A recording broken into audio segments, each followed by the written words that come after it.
L'anno è il 1978, un anno che per la band inglese dei Black Sabbath si preannuncia molto difficile. Dopo aver inciso una serie di album fondamentali per il rock, aver creato un suono unico e aver codificato lo stile e gli elementi del genere heavy metal, il gruppo sembra arrivato al capolinea. Il nuovo album Never Say Die è stato letteralmente distrutto dalla critica e snobbato anche dai fan più accaniti. Ma forse c'è un responsabile in tutto questo e la band lo individua nello storico frontman, uno dei cantanti più carismatici e influenti del mondo dell'hard rock. Lui, Ozzy Osbourne. Per i membri dei Sabbath, la vita di Ozzy, scandita da abusi continui di droghe e alcol e da eccessi di ogni tipo, non è più compatibile con le esigenze artistiche del gruppo. Il principe delle tenebre viene licenziato dai suoi amici e colleghi. I Sabbath si preparano ad un rinnovamento. Ovviamente Ozzy non la prende bene. Trovatosi improvvisamente solo, senza più quella band che era stata anche una sua creatura, reagisce nel peggior modo possibile. Si chiude in una stanza d'albergo a Los Angeles e passa 3 mesi a drogarsi ed ubriacarsi, fino a quando, in fin di vita, non viene salvato da sua moglie Sharon. E non sarà l'unica volta nel corso della sua esistenza. Appena ritrovata un po' di lucidità, Ozzy decide di reagire, di ricominciare. Serve un nuovo progetto, una carriera da solista. Servono nuove idee, ma soprattutto nuovi musicisti. Aiutato dal suo amico bassista Dana Strum, si mette alla ricerca delle persone giuste. Come ogni gruppo rock che si rispetti, si parte dalla ricerca di un chitarrista di talento. Ed è allora che Dana Strum segnala ad Ozzy un ragazzo che suona nella band dei Quiet Riot. Il giorno dell'audizione il principe delle tenebre rimane come folgorato e non sa che il chitarrista che ha di fronte salverà la sua vita e la sua carriera musicale. Mi chiamo Marcello Monti. Benvenuti a Rock and Crime. Questa è la storia di Randy Rhoads. Randy nasce il 6 dicembre del 1956 in California, a Santa Monica, ed è senza dubbio un predestinato della musica e della chitarra in particolare. Il padre è un insegnante di musica e il nonno materno era un ottimo chitarrista. Ed è di quest'ultimo che Randy raccoglie, anche in senso letterale, l'eredità. Infatti la sua prima chitarra è proprio la vecchia Gibson del nonno, sulla quale il ragazzo a partire dai 6 anni di età si esercita per ore. Fu la madre, Dolores Rhoads, a consigliargli anche di studiare il pianoforte, classico e moderno, e fu proprio questo mix di generi vari che formò lo stile unico che poi il giovane Randy iniziò a trasferire nelle sue composizioni e nei suoi assoli. Dall'infanzia all'adolescenza Randy brucia le tappe e quando ha circa 12 anni ormai conosce tutto del suo strumento. È arrivato quindi il momento di mettersi alla prova. Randy Rhoads comincia la sua carriera come tutti i musicisti adolescenti, suonando in piccoli gruppi di base. Gruppi che però non riescono a reggere lo smisurato talento del chitarrista e che di conseguenza si sciolgono dopo poco tempo. Nel 1973, all'età di 17 anni, Randy fonda una sua personale band che prende il nome di Little Woman. Insieme a lui confluiscono nel gruppo altri talentuosi musicisti come Kevin Dubrow e Drew Forsythe. È la prima band importante della carriera di Randy, un gruppo che trova la sua espressione definitiva nel 1975, prendendo il nome di Quiet Riot. I Quiet Riot partono come band locale, ma poi cominciano a farsi un nome in tutti gli Stati Uniti, facendo da spalla a nomi come Angel o Van Halen. Il debutto discografico avviene nel 1978, seguito come da prassi da un lungo tour, durante il quale Randy Rhoads viene addocchiato dal bassista di una delle band di supporto. È Dana Strum, che è anche molto amico di Ozzy Osbourne. Lentamente si stanno formando le basi per la grande occasione di Randy Rhoads. L'audizione con il Principe delle Tenebre dura pochi minuti. Ozzy non ha dubbi, ha trovato il suo chitarrista ideale. E non solo. I due musicisti creano fin da subito un legame profondo, un'amicizia sincera, un sodalizio creativo ancora più stretto di quello che aveva dato origine alla storia dei Black Sabbath tra Ozzy e Tony Iommi. A dire il vero, in tempi recenti, il migliore amico di Randy, il bassista Kelly Garney, ha dichiarato che il chitarrista era assai titubante nel presentarsi al provino per la band solista di Ozzy, un po' perché era convinto che avrebbe presto sfondato con i Quiet Riot e un po' perché non era mai stato un fan dei Black Sabbath. Fu la madre Dolores a convincerlo definitivamente, intuendo nel provino una enorme possibilità professionale per il figlio. Nel 1980 Randy Rhoads si trasferisce così in Inghilterra, iniziando a lavorare per l'uscita del primo disco da solista di Ozzy Osbourne. I due imparano a conoscersi, non solo dal punto di vista artistico, ma anche e soprattutto da quello umano. È uno scambio profondo quello che avviene fra i due musicisti. Ozzy fornisce a Randy l'occasione di mostrarsi in tutto il suo talento al grande pubblico, mentre Randy offre ad Ozzy una serietà professionale di altissimo livello e, quello che più conta, una profonda e sincera amicizia. Il Principe delle Tenebre sembra rinato. La creatività scorre a fiumi, nascono nuovi brani, nuove idee, e in poco tempo si forma il progetto e la realizzazione del primo album solista di Ozzy Osbourne. Esce nel 1980 e si intitola Blizzard of Oz. Non è solo un disco, è un vero e proprio ritorno alla vita. L'album di esordio da solista di Ozzy Osbourne rimane a tutt'oggi uno dei dischi più belli dell'intera storia dell'hard rock. Il merito va non solo alla ritrovata verve del cantante, ma anche e soprattutto al magistrale lavoro chitarristico di Randy Rhoads, che in brani come Suicide Solution, Crazy Train, Mr. Crowley crea giri e assoli che rimangono tuttora pietre miliari per chiunque ami o studi la chitarra rock. Lo stato di grazia creativo di Randy e Ozzy si conferma l'anno dopo, nel 1981, quando viene dato alle stampe il secondo album dal titolo Diary of a Madman, che eguaglia il successo del precedente e diventa presto anch'esso un classico del rock e del metal. Ozzy Osbourne e Randy Rhoads diventano la nuova coppia di autori di successo del panorama rock.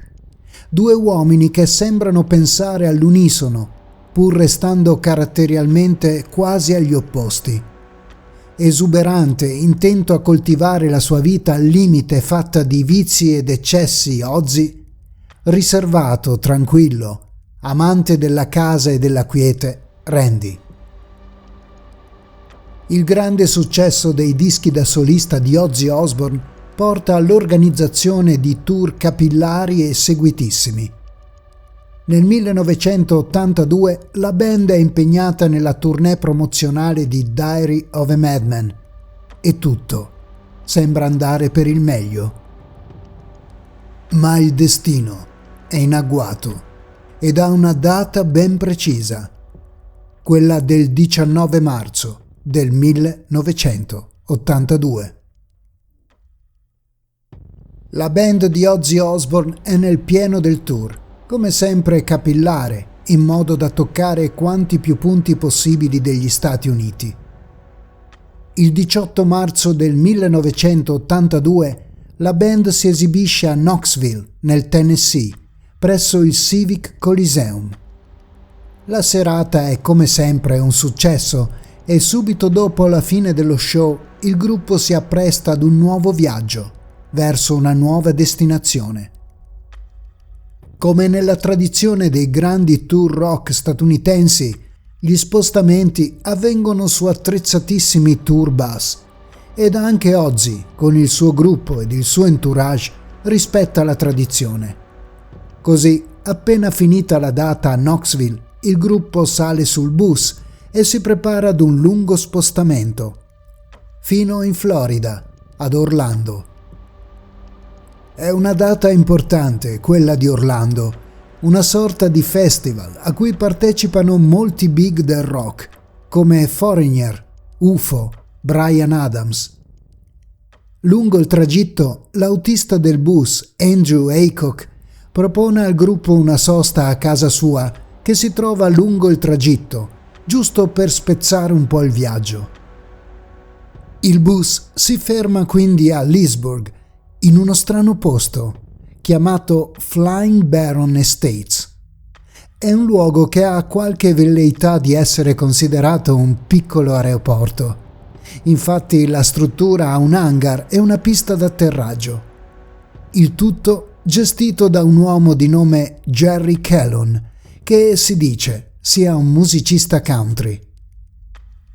È il 19 marzo del 1982 e il bus della band di Ozzy Osbourne arriva al Flying Baron Estates alle 8 del mattino. È il momento per riposarsi un po' in vista dell'ultima parte del viaggio. Qualcuno scende dall'autobus per fare 2 passi, qualcun altro, come Ozzy, decide di rimanere al proprio posto e dormire un po'. L'autista Andrew Aycock, passeggiando nei pressi dell'hangar, nota che all'interno dello stesso è parcheggiato un aereo, e per giunta d'epoca. Si tratta di un Beechcraft Bonanza F-35, un velivolo risalente agli anni 50. Per un appassionato di aerei come lui, è un velivolo leggendario, un pezzo di storia dell'aviazione amatoriale. E comincia a partorire un'idea. Perché non passarsi un po' il tempo in attesa di ripartire con il bus facendo un volo con quella meraviglia di aereo? Facendo 2 conti il tempo c'è, lui la licenza da pilota ce l'ha. È scaduta, questo si saprà dopo, ma al momento non sembra un problema. Ma soprattutto il padrone dell'aereo non si vede all'orizzonte e quella meraviglia è lì tutta sola, che aspetta solo che qualcuno la porti a fare un giro. Bisogna solo coinvolgere qualcuno nell'idea e Andrew riesce a convincere il tour manager Jake Duncan e il tastierista di Ozzy, Don Airey, a salire per farsi un giro. Andrew Aycock decolla insieme agli altri 2 ed inizia a volare senza allontanarsi troppo dal piccolo aeroporto e mantenendosi a bassa quota. Dopo qualche minuto l'aereo atterra di nuovo e i passeggeri ed il pilota scendono, ridendo per l'avventura appena vissuta. L'unico dei 3 ancora non completamente soddisfatto è proprio lui, Andrew Aycock. Ormai quell'aereo gli è entrato nel cuore, vuole pilotarlo ancora, dimostrare di averne la completa padronanza. E decide di coinvolgere altri 2 passeggeri. Questa volta riesce a convincere Rachel, la truccatrice e parrucchiera del gruppo, e proprio Randy Rhoads. E per dimostrare la propria abilità di pilota, Aycock decide di esibirsi in un volo ancora più estremo, una tecnica chiamata stunt. Inizia a tenere l'aereo molto basso, a toccare la punta degli alberi circostanti. Ma non basta. Per rendere il gioco ancora più emozionante inizia a sfiorare il bus parcheggiato vicino alla pista, sfiorandolo con un'ala sempre più vicino. Per ben 3 volte. Il suo intento è semplice: svegliare gli occupanti del veicolo con il rombo del motore dell'aereo. E continua così, un volo sempre più vicino, sempre più pericoloso, finché inevitabilmente perde il controllo. L'aereo tocca il bus, si impenna, viene deviato dagli alberi circostanti e si schianta contro un magazzino adiacente alla casa del proprietario del terreno, Jerry Calhoun. Tutta la scena dell'incidente è in preda alle fiamme. Oltre all'aereo viene completamente distrutto il magazzino e tutto ciò che si trova all'interno, comprese 2 auto, una Oldsmobile e una Ford Granada. Il tourbus, colpito dall'ala dell'aereo, riporta invece solo danni superficiali. Al momento dell'impatto al suo interno, Ozzy e i componenti della band rimasti al loro posto stavano dormendo e non si rendono immediatamente conto della natura dell'urto che li ha svegliati improvvisamente. Il primo istinto è quello di pensare di essere stati tamponati da un'auto, ma appena usciti e osservando la scena che si presenta intorno a loro, si rendono conto della tragica realtà. Testimoni diretti dello schianto furono la moglie del pilota e Don Airey, il tastierista di Ozzy, che dopo aver effettuato la loro breve esperienza di volo erano rimasti nei paraggi ad osservare le evoluzioni dell'aereo. Vengono immediatamente allertati i soccorsi, che però non arrivano immediatamente. Ozzy e gli altri attendono almeno mezz'ora prima di vedere arrivare qualcuno in loro aiuto. Le squadre intervenute in soccorso non possono alla fine che confermare la tragica realtà. Nell'incidente perdono la vita il pilota Andrew Aycock, di 36 anni, Rachel Youngblood, la parrucchiera della band, di 58 anni, e Randy Rhoads, di soli 25 anni. Come sempre iniziano le indagini. Rilievi sul luogo dell'incidente e autopsie sui corpi delle vittime. Mentre risulterà chiara la dinamica dello scontro, dovuta esclusivamente ad un errore umano e ad un azzardo del pilota, dalle autopsie emergerà che il pilota stesso non era assolutamente nelle condizioni di guidare il velivolo. Infatti, dalle analisi risultò che aveva fatto abbondante uso di cocaina, dimostrando, se ce ne fosse ancora bisogno, quanto assurdo ed evitabile fosse stato l'incidente. Inoltre, come accennato in precedenza, Aycock non possedeva una licenza da pilota valida. Infatti, la sua era stata sospesa, in quanto non era stato più presentato un certificato medico di idoneità. Randy Rhoads venne sepolto nel cimitero di San Bernardino, in California, accanto alla tomba del nonno, il proprietario della vecchia Gibson acustica, prima chitarra ad essere toccata dalle dita di Randy, con una cerimonia accompagnata da tantissime stelle del rock, venute ad omaggiarlo un'ultima volta. E Ozzy, il principe delle tenebre che grazie al suo giovane e talentuoso chitarrista era gradualmente uscito dal buio periodo seguito alla fuoriuscita dai Black Sabbath, purtroppo ripiomba in un profondo stato depressivo. L'abuso di sostanze e alcol che la presenza tranquillizzante di Randy Rhoads aveva contribuito a calmare diventa purtroppo di nuovo la strada per andare avanti, per reagire, per dimenticare. Anche perché, come si dice, the show must go on, lo spettacolo deve continuare. Le regole del music business sono impietose e per motivi contrattuali Ozzy Osbourne deve continuare e completare il tour. E così un inconsolabile Ozzy completò il tour a fianco di Bernie Tormé prima e di Brad Gillis poi.